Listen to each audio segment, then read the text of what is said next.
দাদা মোবাইলগুলো একটু সরান না দাদা।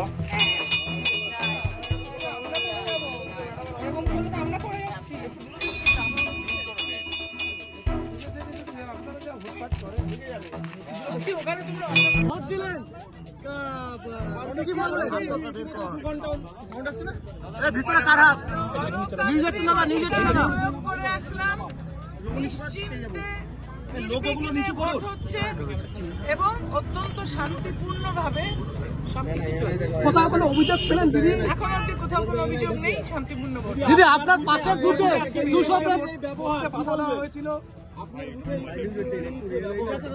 খুব সুন্দর ব্যবহার, কিচ্ছু ব্যবহার না, সেটা ওরা নিয়ম মেনে চলছে। আপনারা বুথের ভিতরে ঢুকতে চাইছিলেন কেন? বুথের ভিতরে তো আপনার ঢোকার কথা না। যে ভোটার নয় সে 200 মিটার দূরে থাকবে, যে ভোটার সে একজন একজন করে যাবে। কিছু তো নিয়ম আছে, কিচ্ছু একদম ঠিক ঠিক সঠিক বই মেনে তারা আইন মেনে কাজ করে। দিদি একটু আগে 233 নম্বর আপনার পাশের বুথেই আপনার নির্বাচন বুথ এজেন্টকে বসতে দেওয়ার ওটা অভিযোগ উঠেছিল মোহাম্মদ সৈফুদ্দিন বাপি, তার বিরুদ্ধে অভিযোগ, মানে ও কাগজ জমা দেয়নি, তাই জন্য কাগজ জমা দিলে ঠিক বসতে দেবে। আপনার বুথ এজেন্টকে বসতে দেওয়ার অভিযোগ, কাগজ জমা দিতে হয় একটা ফর্ম, ও দাবি করছিল। আইন তো করতে হবে, আইন তো এটা নিয়ে ঢুকলাম, আইন তো আছে, আইন মানলে কিছু হবে না। এখান থেকে কোথায় কোথায় যাবে? আমি এখন অশ্বিনী পল্লী যাবো। দিদি তারপরে সেন্ট্রাল এমনি কেন্দ্রীয় বাহিনীর ভূমিকায় আপনি সন্তুষ্ট? নিশ্চয়ই সন্তুষ্ট এখন অব্দি।